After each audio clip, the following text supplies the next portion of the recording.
Is here. Horace is retired Division B forest fire warden. Basically, he's in charge of all of the most dangerous part of New Jersey when it comes to forest. That man was in charge of. We have a long history of wildfires here in South Jersey. The Pinelands, the Pine Barrens, some pretty major destructive fires occurred here. Actually, if you look nationally, we're one of the top areas as far as fire danger goes, potential for hazards. I know Horace is going to talk about the history of the Galloway wildfire history. Also, Horace, his father was a pioneering forester in the state with the CCCs and the U.S. Forest Service. And Horace has a long history with his family in this area. He also and his family run the Wading River Christmas tree farm, so if you need a Christmas tree, it's a great place to go. It's not very far from us. So I'm still working on figuring out retirement. He hasn't retired yet. He retired from getting paid by the state, but he's still working. We recently had a really big fire back in April, middle of April, the Jones Road wildfire. Horace wrote a paper on it just after that. But so it's sort of timely, because that fire was very destructive. We were a little lucky with that fire too. It could have been worse, but it burned 15,000 acres. It burned across the Garden State Parkway, Route 9, through the old Oyster Creek nuclear power plant. So these fires here can be bad and destroy people's homes just like in California. So I'm going to turn it over to Horace. Okay, thank you. A lot of my background has been in the pinelands, the core pinelands. And it's like a payment. Anyway, the core pinelands, and that's where I was raised, north of the Mullica. But down here in Galloway, somebody had asked me to do something down this way. And it was kind of interesting because it's a different fire regime, but it doesn't take a big fire to be a problem, particularly if you're going to close the parkway down. And when you think of the pinelands, think of geography. The pinelands are in the core, away from the coast. The coast, which floods, has the parkway pretty much as a defining line. And of all of the different things that we think about, it's all about safety first for people and getting them out of harm's way, not having them tied up in traffic. I correspond with a fire researcher from out in Arizona. He's working on the California fires right now, which were interesting because they've had fires there before too. What amazes me as a first responder is how you can kill 60 people. And that's what they did. People got caught in fires, didn't know what to do, didn't know to get out of the way, and that to me is amazing. And Jones's Road, by comparison, we did not lose a single person. I don't think we had any serious accidents. Didn't lose any houses. And they had one commercial structure that got burned down, but that was it. The parkway was kind of a mess for a while, but that's kind of comes with the territory. But what I'm working on tonight is, I know where best, I'm going to stand over here. Trying to be out of the line of fire, so to speak, as long as you can tell when to go. I can't do two things at once, so I need a visual aid. I was asked to do a program for down here in Galloway wildfire history. I'm in the Galloway Historical Society, so why not? I like to write. I like to talk to people. I like to explain. So we're going to get it right here. Galloway wildfire history, hazards and risks, from the past to the present, from the pinelands to the coastal marshes. A lot of people don't think about that down here. But if you have a couple hundred acres of woods burning and it's going into houses, or it's closing the parkway, that's a big deal. I was big on statistics in my career. An average bad fire loses a forward rate of spread of about 1.25 miles an hour. That doesn't sound like much. Do the math, that's 100 feet a minute. So that's where things can become dangerous. Time to get people out of the way, out of harm's way, let them know they're in harm's way, and out of the smoke and all of that. It's interesting, this week we had smoke coming from Canada. again. And anybody that doesn't understand that, they don't have the snowpack that they used to have. So the fires that get going up there in the muskeg, one of those fires has been burning since last year. It's still making smoke. So anyway, I'm going to jump across here to Galloway, which is kind of interesting because Galloway is part of the old Gloucester County that basically went all the way across the state to the Delaware Valley, through the Pinelands to the coast. This is 1963. It was a bad day. It's one of the main benchmarks that's used for comparison when things go bad. This is a fire spreading from Sweetwater down towards Galloway. And of course, here's Galloway. We're on the eastern edge of the Pinelands. And there's still quite a bit of woods left here, and it doesn't take a big fire to be a problem. I was on one fire in Mount Laurel years ago. It was only 5 acres. It was over in a half an hour. We destroyed one house and damaged 2 others severely. 5 acres. But anyway, Galloway's an interesting thing, and when I started looking at it, I said, yeah, this is different than up my way on the Wharton, and it was interesting. Okay? And of course, township of Galloway spreads right across the Pinelands to the coast. Now, we're going to talk a little bit about geography here. Now, this is a map. It's really interesting. 1770, and you can see the Mullica River in the center. The Great Egg doesn't show up too much, but Galloway's in between. All of that's high ground. And high ground here in the Pinelands is pines and flammability. And of course, the comparison that I use here a lot is people like to build in the pines because they want to be near the woods. Some people like to build on Long Beach Island because they want to be near the ocean.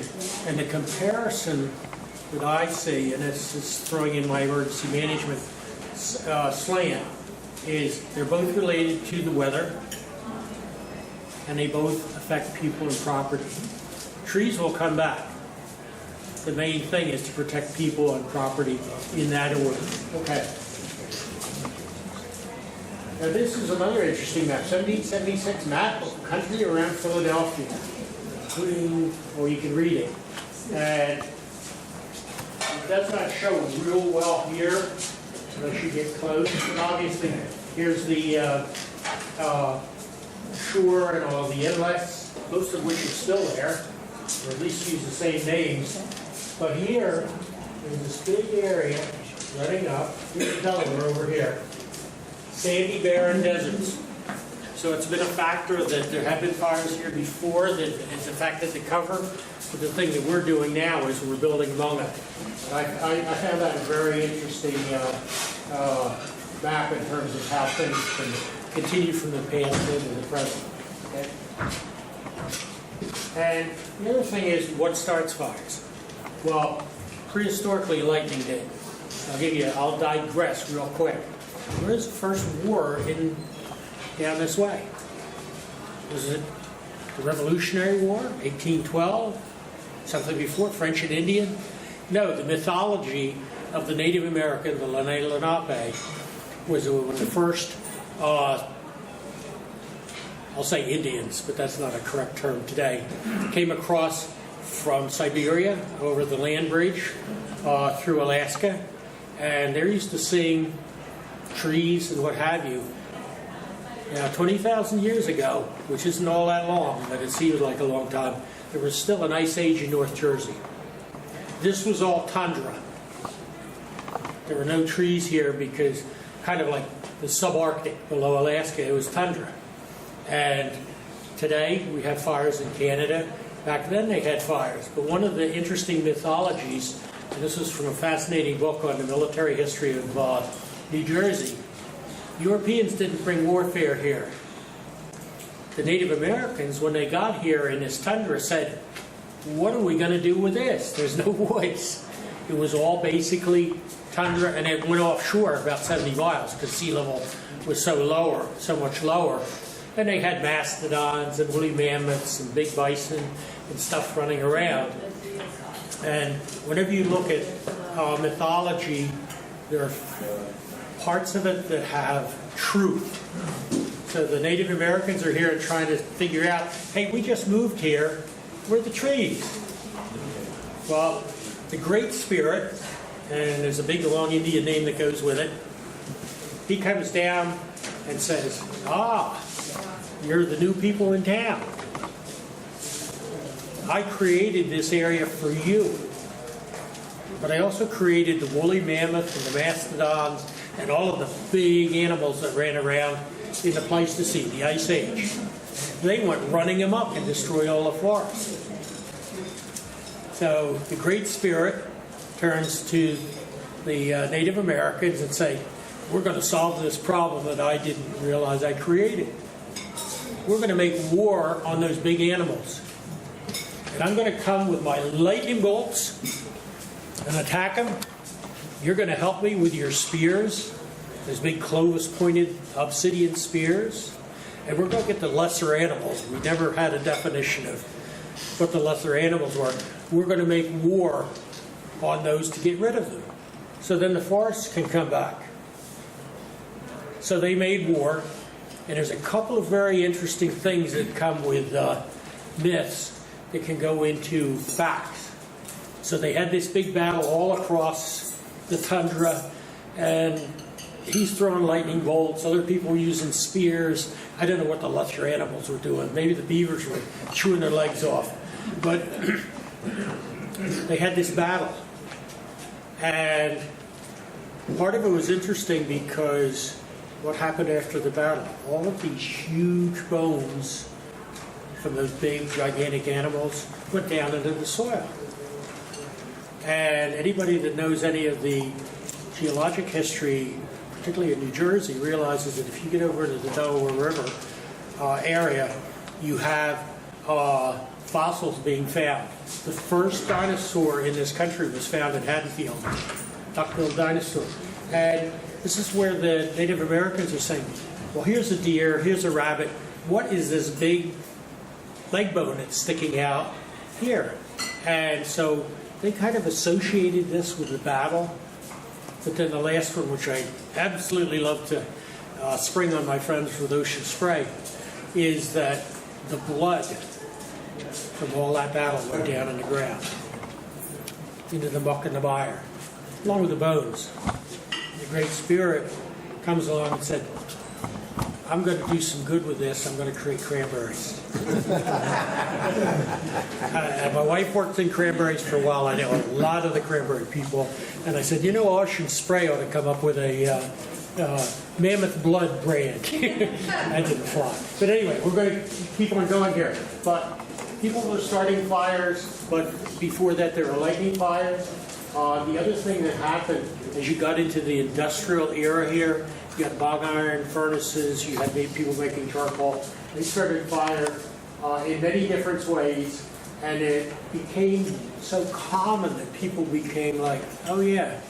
So this was a report from, I'm not going to read the whole thing, 1898, for Pinchot, who was the first state forester here and the first national forester under Teddy Roosevelt. And it said, we have all these fires occurring down here, and it's obvious that people don't really care. And up through the 19th century, fires were just happening from different sources. Maybe lightning now and then, maybe a charcoaling, letting it get away. Maybe somebody clearing fields here and letting it get away. But it became quite a problem. Okay. The other thing that happened, and this, you can see the tape, that's the pine. This is where we can have unanticipated consequences with the development of the Industrial Revolution. We had different ways to move people, which were railroads. And you can see a line going from north to south. That's the Central Railroad of New Jersey. There's another line from the Philadelphia down to Atlantic City, which is the seashore line. perfect storm for putting coal-burning engines through the pylons for starting fires. And what happened was that up until the early 1900s, railways were the big cause of fires here. It wasn't lightnings, it was railroads creating fires, and particularly here in Galloway. You look at that big wide expanse of upland between the Moloch, that's the Great Egg Harbor, and the Little Egg Harbor. You run the railroads right down the middle of it, which is all woods, and it became very, very, very devastating. Okay. Just another one, 1916. People were starting to think about the pylons, and some of it was economics.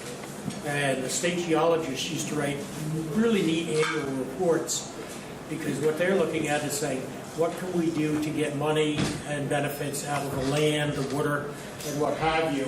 So in the early 1900s, they started looking at it, and this is one that shows the pylons, and you can see those green strips, those are swamps.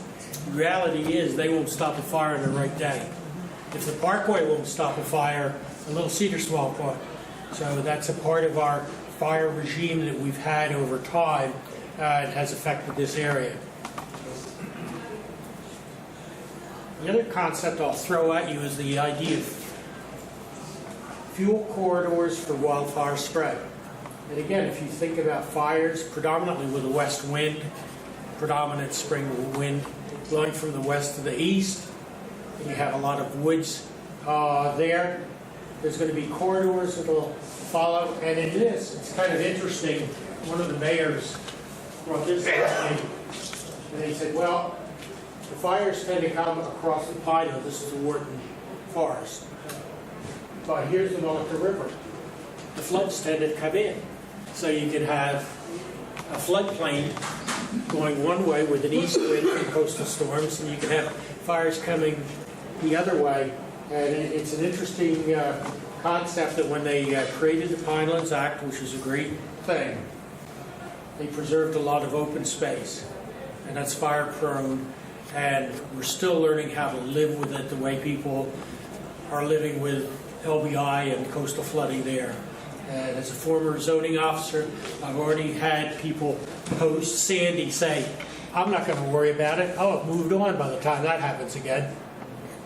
And that just shows you, human perceptions of hazards and risks. Okay. Now again, down here in Galloway, we had a lot of development here because the soils were a little better. Plus you had the railroads that gave great access from Philadelphia down here to the shore. And this was 1930 as it started to break up. And some of that caused fires when they were using fire to burn off fields and woods and all. And a lot of that is extended.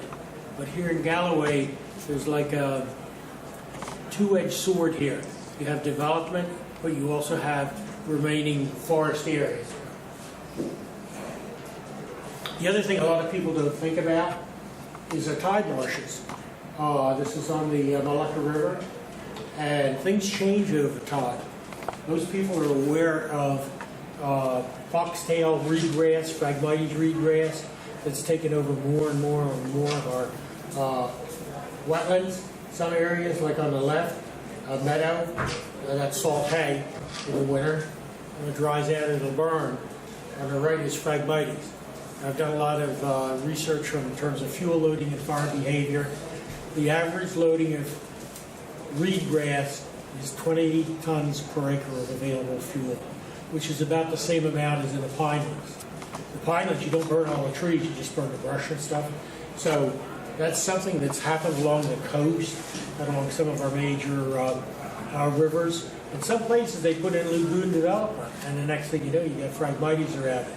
So that's a little fine point in terms of fire hazards. Now again, historic corridor from the Pinelands to the coast. I happen to choose the north side of the Pikes because, again, the fires tended to follow the prevailing winds through the prevailing fuels. And one thing that happened is when they ran the railroads, they kind of split things in half so you get fires going both ways. But also when you put the pipes in, that gave another source of people coming in and starting fires. For a while in the early part of the 20th century, the big fires on the pikes they called pikers, because you used to have more and more fires started where there were people, along the railroads, along the roads and the farms, and those fires could get going and do damage. Okay. Large fire history, a little rough to read, but you can see Atlantic County, you can get some idea where Galloway is, but all of those areas are places that fires have burned in the past. This was cut off at 19, whatever. It's not current. But anyway, you do have fires. Now, if you go north of the Moloch River, you really have fires. You know, one thing where you talk about cause and effect, and that's where I dealt. That was my stomping grounds. And up there, there's a lot of woods. And what people don't think about the consequences, most people have heard of the Warren Grove bombing range, the target range up on the Pines, and nobody else wanted the ground, so they put that target range right in the middle of some of the most hazardous fuels.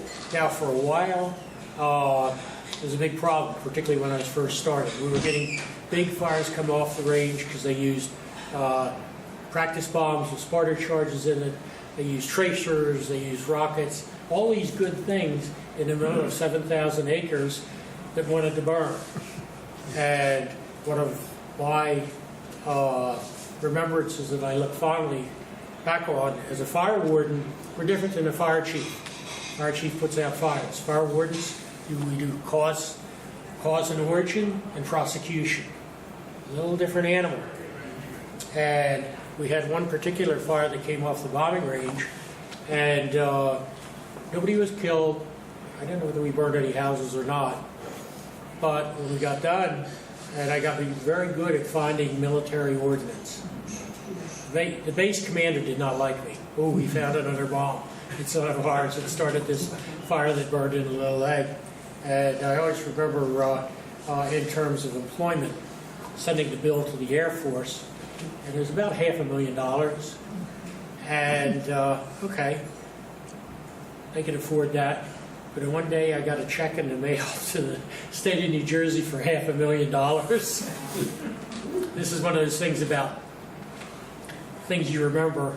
So I made a big copy of it and put it on the wall in my office. So whenever they did a job evaluation, yeah, we gave you that money. But after that, the Air Force said, hey, we're going to stop using bad ordnance on bad days. And they started a very heavy program of controlled burning. And that's something that can be done here in the Pinelands, that you can, in the winter, in safe times, use fire versus fire to burn out the underbrush. Now that doesn't say you can use it everywhere. A homeowner, they can't do that. But they can cut back the brush to make theirs safer. Okay? This is a particular interesting picture from 2014. You're looking across into the center of Wharton, and you see a smoke column. And I mentioned before how winds drive things. This is what's called a bead column. Very dangerous. When the fire started in the center of Wharton, this was the Jamama Mount fire. The initial fire spread was to the southeast, which was more typical. Winds north, it's going to go southeast, it's going to spread down this way. But then what happened is a sea breeze came in. What happens with the sea breeze? Everything turns around. So the fire turned around and started going at ground level in another direction. The good thing was it was just burning out into Wharton. It wasn't headed toward Greenbelt. Okay? What I mentioned before, smoke drift. That is a problem, as well as health. And obviously the parkway is exposed to smoke at times. I've been on 3 fires where I've gone across both northbound, southbound lanes. And then when it gets that far, you've got to shut things down, people can't move. The other thing that goes with it, with a big fire, think of a thunderstorm where it's drawing in all this air, going up and making a big column with a white top, and smoke columns can look like a thunderstorm, but when they're pulling in, they're like me, breathing. They got to breathe in air, burn, and it's all going up. And one of the main things that causes fires are when embers blow out in front of the fire into houses, into other pieces of woods, and that's a chunk of burned ash that went 6 miles. It's from the Father's Day fire up on the Mullica in a week's time. Luckily, it came down cold, but the next day, this picture on the right, that's my penknife on a picnic table, the hidden effects of smoke. And I work outside a lot. I used to work outside more. But anyway, during this particular incident, we had a lot of smoke in the area, and it just looked like hazy smoke.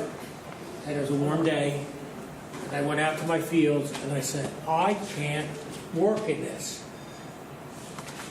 All of those little particles of ash that were in the air that you were breathing in. And I never thought of that much. I just think of smoke as small particles and all. But that's all stuff that was on a picnic table that was in the air that we'd have been breathing in. And that's another aspect to fires. Luckily, Canada's far enough away, we just have a smell. But you get a local fire that's burning hard. It can create embers that start new fires, or you can throw ash in to obscure our roads, and also affect our health. Now, 1903. Now this is in the early 1900s, they finally got to the point that the state geologist said, hey, we got to stop some of this. So they created Forest Fire Service, they started prevention, they started doing things to cut down on the people-caused fires as best as possible. And this is a particular one. All of those blacks, and here's the seashore lines, there's the Central Railroad of New Jersey. All of those are fires that came off the railroads. That's gone away now because the railroads have kind of gone away, although you can still get them from diesel, but not like they used to be. Okay? And again, at the early 1900s, they said, hey, we got to do things. We got to come up with a Forest Fire Service and better regulations to try to prevent these fires from occurring. Back in 1910, they didn't have too much. You can see the wagon. In North Jersey, they actually had a little cart that could go on the railroads.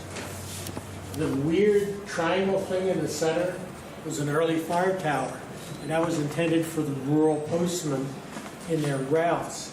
If they were in the area, hey, take a climb up here and see if you see any fires. I don't think that'd go with today's postal union. Okay. But in the early 1900s, that's what Atlantic County looked like. A lot of it had been burned over, reburned, and burned from different sources. And they're saying, how do we stop this? Because some of it was burning into homes and city or towns. It was also destroying resources. And this is Galloway. It's very interesting stats. I've not yet figured out, this is right out of the book, what an embryo fire is. I think it's probably some little fire that somebody put out before it got going. But the railroads, Galloway, 19 forest fires, brush burning 11, smoker 6, sportsman 7, miscellaneous means we don't know, unknown we don't know, but it just shows how prevalent railroads were for starting fires. And again, looking at the geography, if you ran the seashore line down the highest point of Atlantic County, going to the shore, through the driest parts of the forest, you had a problem. Okay?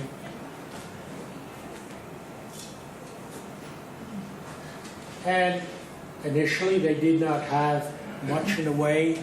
They'd fight it with brush, shovels, brooms, whatever. As you got into the 30s, they started to get machinery that could help the manual firefighting that existed. But it's still a dangerous thing. I didn't know this until about a year ago. I got involved with a study of firefighter fatalities in the violence. And we went to, I think, a half a dozen places. Very spooky when you're standing on a place and you can say, 3 firefighters died there, 5 or 6, maybe singles, but firefighters, they can die in crews. This was one where the fire came off what they called Elwood Station. It was a railroad fire. And may not show too well, but there's the Central Railroad. And the interesting thing was that the train came through and they could almost say they were going to have fires. So the local warden went, hey, I'm headed toward Egg Harbor City. There's a fire down that way. He gets down there and I don't know what happened, whether it got under control or whatever. And then he turns around and looks back toward Hamilton. And boom, we've got something going because the secondary fire had come off of Elwood and was running north. This is toward Nesco. And so that was some of the things that were happening back then. Okay. And it does get expensive. The Elwood fire, I did not know it until I got involved with the study. There's a crew came out of Mays Landing. They were backing up a ground crew. The fire was headed toward Nesco. And they went up to try and save the farmhouse. They got caught between 2 lines of fire. And again, it gets very sobering when you can say, one brother died here with a truck, one brother died here trying to run away, and one tried to run through the woods and he died over there. So, bottom line is, life first, property second, the trees will come back. Now, 1963 was what they called Black Saturday. 2 dead, 87 hurt. It was a particularly bad day, and it's almost like having a Sandy, but in reverse, because periodically you have bad coastal storms. The weather is right. Might be a northeaster, might be a hurricane. Who knows what this fall will be. But at the same time, if you bring together the right conjunction of weather in the right area, you can have conflagrations which are beyond control. And 63 was one of them. This is very interesting. I found it interesting. Down here we're in Little Egg Harbor, Hamilton, Sweetwater. Up here in the center, called the New Lisbon fires, the biggest one that went. It burned in one of these fire corridors right through the pine woods. It stopped where the Joneses Road fire jumped apart, but they didn't stop it. Now again, this was huge, but the one thing that I noted and I've been explaining to people is Joneses Road was one bad fire. They didn't have more stuff going on that overwhelmed the resources. And it was a catastrophic fire. Some places it burned, and I can remember some of them. Not the fires, but the aftermath. We had one fire came out of Little Egg, Egg Harbor Township, jumped in the line, tried to burn down the Oceanville firehouse, and then burned out into the refuge. And I can still remember driving around the refuge perimeter and being able to look up on the hill and see where the fire had come.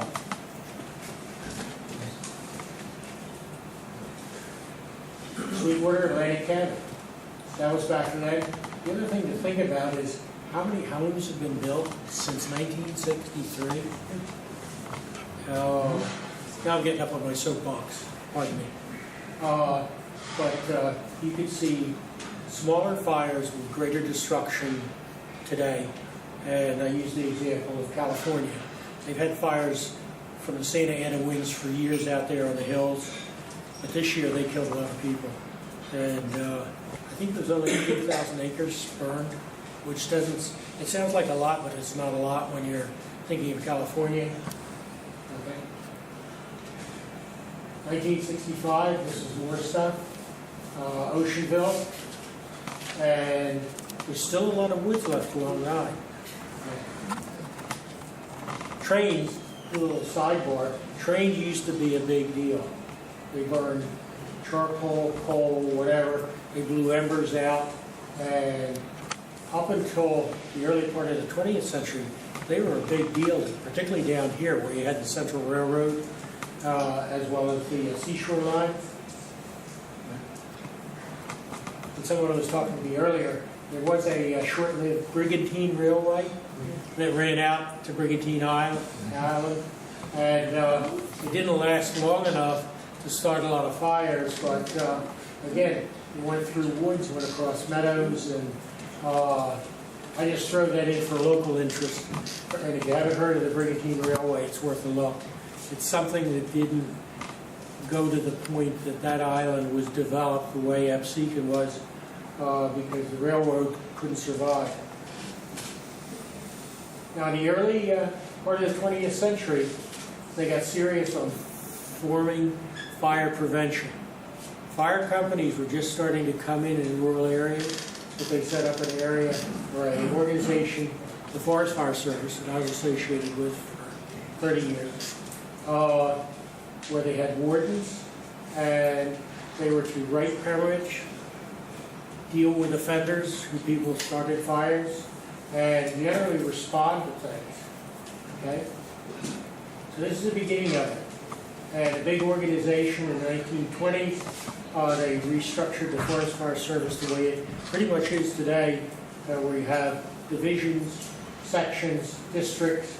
But the other thing that came up in the early 20th century is you had fire companies coming in to the communities to partner and protect things. The basic rule of thumb is Forest Fire Service goes for the woods, fire companies go for the houses. The other thing, too, is that fire versus fire. I mentioned very briefly prescribed burning. The old-time farmers knew that if you burned around your fields, you burned around your towns, in the winter, if there was a big forest fire, it couldn't burn in and destroy them. So these are actually some pictures of homemade firing torches that were used for deliberately burning off fuels before they became a problem. They have modern ones today that are used regularly throughout the Pinelands in particular to reduce fuels. In the spring, sometimes Stockton University, you'll see they have a headline on where they're teaching people how to control burn. Again, that's not for everybody, every homeowner, but there's things you can do with weed whackers and mowers and all that to keep the forest back away from your house. This is also an interesting local. How many people remember the airstrip at Smithville? The little airstrip there. This is very interesting. This is when you're doing history. Somebody will come back and say, do you know, have you seen this photo? And this is an Oceanville tanker filling an AgCat, which was another thing that became available after World War II. Aviation for fighting fire. They could carry 250 gallons of water. The big aircraft today carry a lot more. Helicopters, particularly the big military ones, they can carry 600 gallons. But anyway, that's a local interest. The other thing, too, it kind of jumps around. Back at the turn of the century, there's a lot of thought going on to what do you do? And how do you detect fires? How do you get people mobilized to go? A little sketch on the left. This ties into railroads.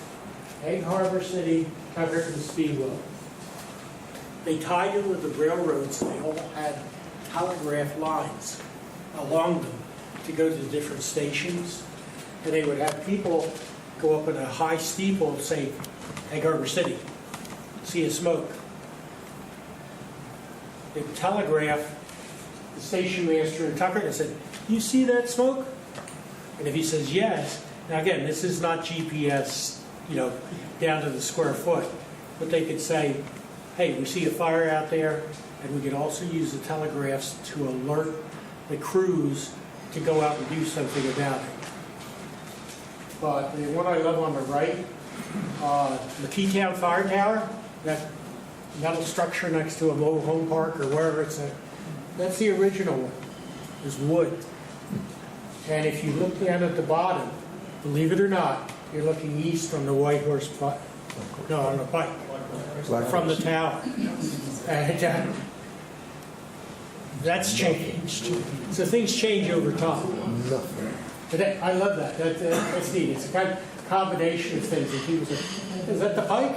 Yep. I think it's Lowe's and Home Depot and everything else now. All right. And again, I talked about the railroads, how they crisscrossed the pines and became a perfect source of fires until that went away as you got in more into diesel and electrification. But in its day, before there were organized fire crews, it was a big deal for starting fires.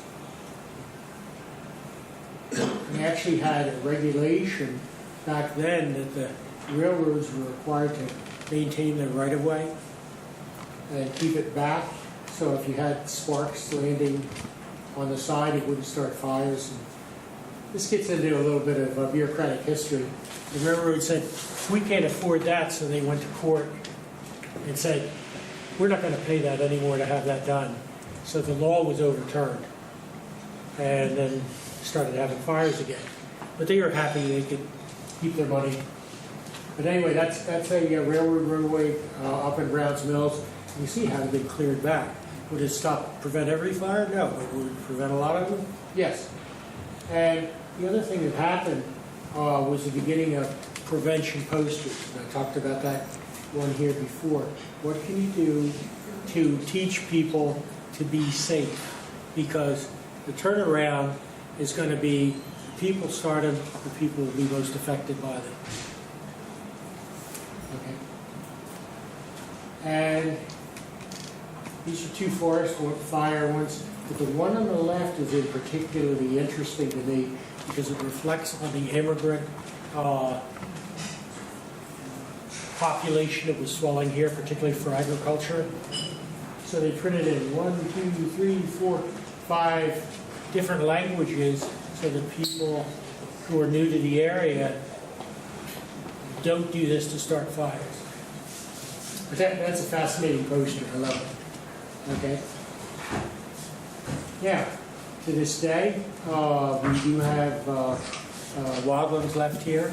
This is controlled burning on the National Wildlife Refuge at Brigantine. Now, up in my area, in the core pinelands, we have a lot of state forest parks, so we can do a lot of burning. We don't have the same amount down here. A lot of it's in private ownership, but this is where they were doing controlled burning. Real interesting side story. Drones. Anybody that's not following drones, read about the Ukraine where we're practicing for World War III. Because you don't need a B-52 to go in and drop a Hellfire missile on someone. And their drones are becoming an increasing problem. But there's some countermeasures that go on. In that particular day, and anybody can go buy a drone. You're supposed to register. That's not to say they're always going to happen. An individual went there, said, hey, I'm going to drone, fly my drone and take some pictures. And this one really surprised me. Atlantic City Airport took control of that drone that was in their airspace and flew it back to him. And when he got home, he had a call from the FAA. I think some butt bucket too. But they prescribe burning, and there are large areas that have been protected where you do have fuels today.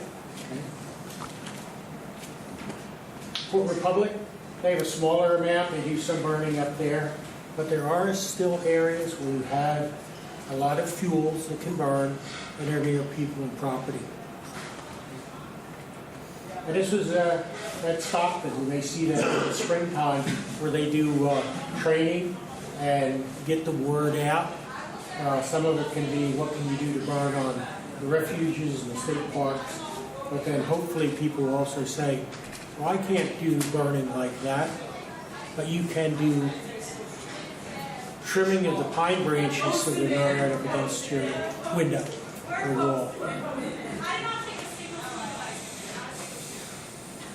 And the Pinelands National Reserve was interesting because it kind of split Galloway, keeping a lot of the preservation area and fire-prone areas to the west, more developed to the east. But again, where's the parkway? It's in between. I just took a drive over the weekend up by the old Gloucester Furnace opposite Lower Bank, up in the western end of Galloway. And again, I'm from the other side of the river. I'm driving through there and I'm seeing pines this big. And I'm going, this hasn't burned in 50, 60 years. And so it's there and can be a hazard to people.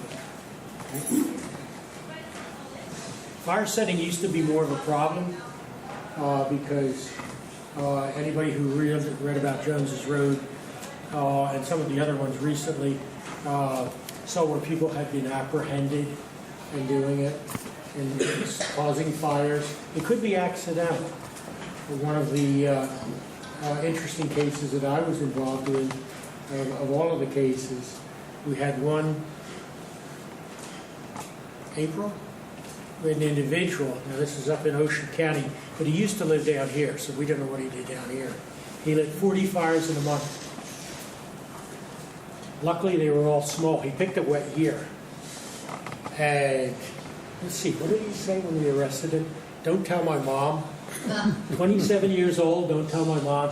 We just did the investigation for the search warrant to take all your shoes, your car, and your tires, and your gym bag with gas out of the bedroom.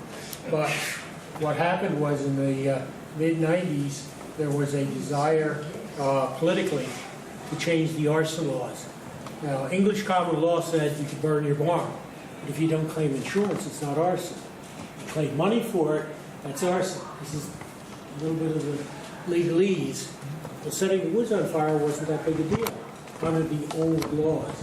And when we got done with that investigation, and the reporters went nuts because, hey, we caught this guy, even though all he did was set a bunch of little fires. Right here, it could have been worse. And we also have the legislators there that are saying, ooh, we've got to do something about this. So they changed the arson laws. And when I started my career, arson was number one. Railroads weren't number one anymore. Changed the arson law to what is called a category 2 or 3 offense. Now, you may have heard the term murder 1, that's the worst. You know, you're going away. If you're starting fires now in the woods, a level 3 offense is possible jail time. Level 2 is presumed.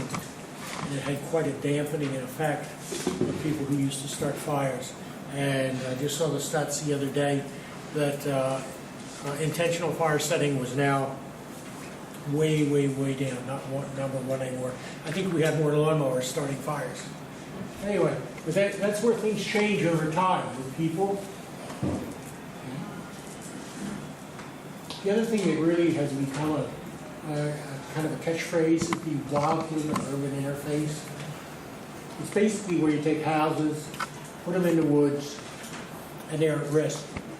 Personally, I don't like the term urban, because most of the risks that I see around here are not urban. They're more suburban, rural. But it's something that, like a big buzzword, and it became more and more stressing towards education to homeowners.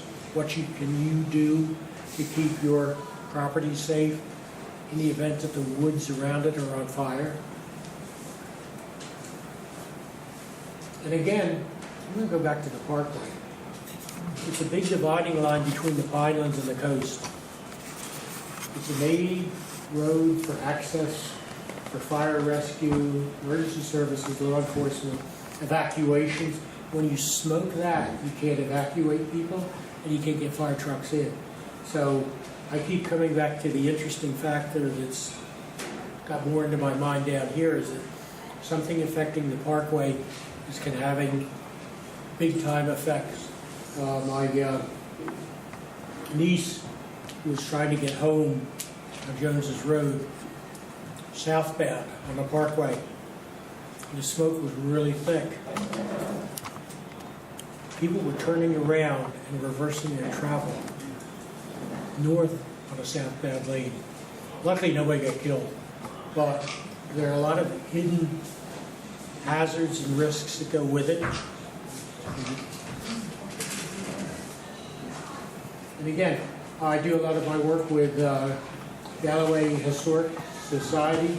If you haven't been to their little museum down in front of the municipal complex, it's really worth a visit. They have a meteor that fell out at Leeds Point. I think around. Didn't start a fire. And when I first went in there, I said, "What is that?" I said, "It's a meteor that fell in Leeds Point." And somebody saw it and pulled it out of the ground. It's worth a visit. Okay. In history, what can we learn from history? A lot. 1896, city a nest of flames, Jersey forest fires, destroying pines and cranberries, lions and tigers and bears. It's really getting bad.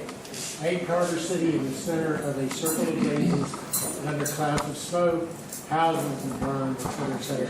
You see that level of fire today, but it does not take a big fire to have an impact on people, whether it be a single house or a cluster of houses. I think that's, oops, the other thing, let me come up to 2024. A lot of people forget that this is a fire-prone environment, and there has been fires here in the past. They're different than they used to be, but there were fires all through New England as well as New Jersey. We don't see them like they used to be, but it is an area in which fires can occur. On the coast, floods can occur, and people can do things in both locations. Okay, thanks for listening. Thanks for helping.